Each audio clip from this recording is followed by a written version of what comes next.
Katılımlarınızı rica ediyoruz. Allah razı olsun.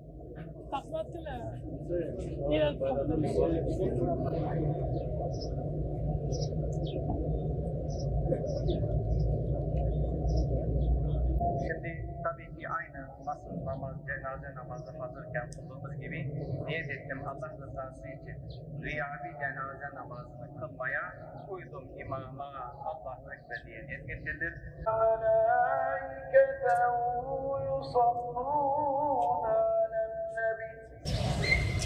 Allahu Ekber.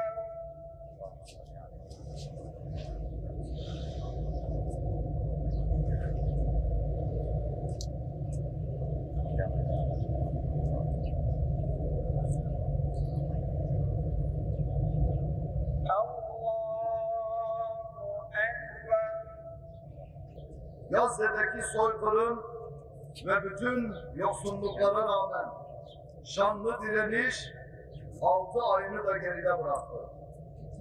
6 gün savaşlarında bölgenin en güçlü ülkelerini dize getiren İsrail, neredeyse 20 yıldır abluk altında tuttuğu Gazze direnişine karşı hiçbir askeri başarı elde edemedi. Gazze direnişiyle, şehadetleriyle ders vermeye, uyandırmaya, diriltmeye devam ediyor.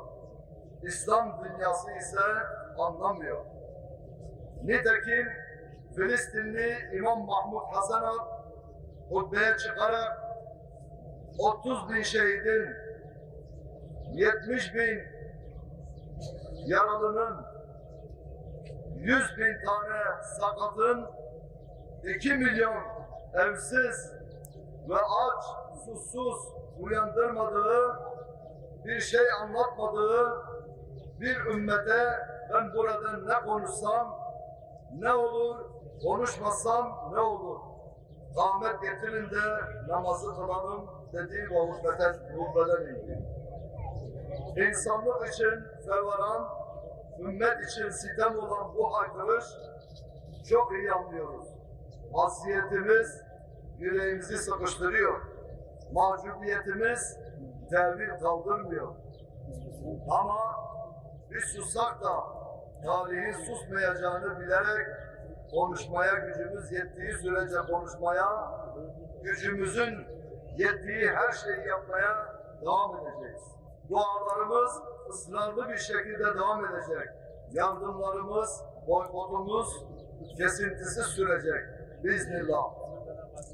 Ne Gazze'de ne başka coğrafyalarda tüm zulümlerin kökü kazınıp tüm zalimlerden hesap sorulana kadar durmayacağız.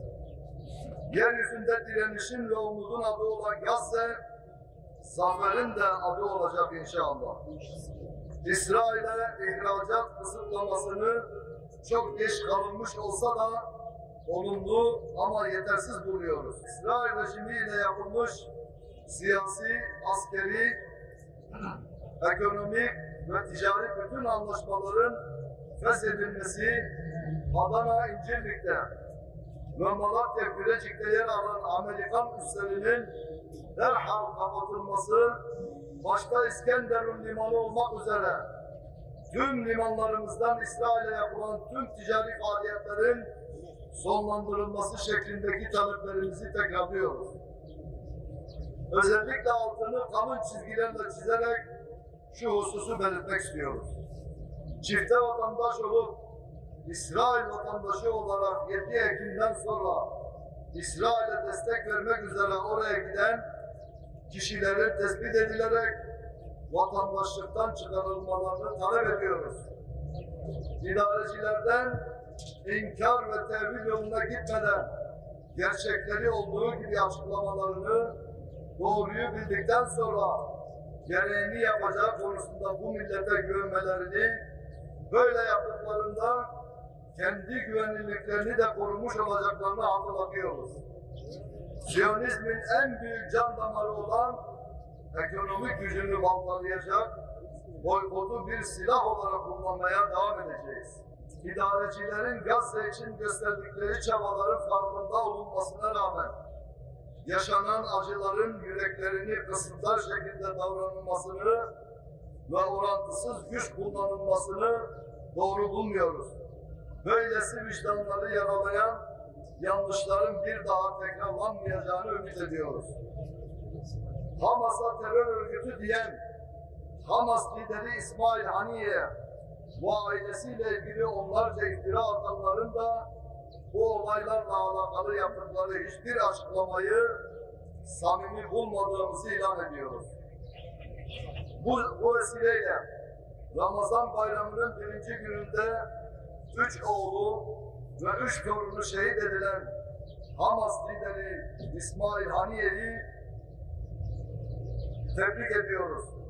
Ailesinden 60 kişiyi bu savaşta şehit veren bir liderliğin bozulmayan metaneti karşısında tüm azgın güçlerin diş çökeceğine inanıyoruz.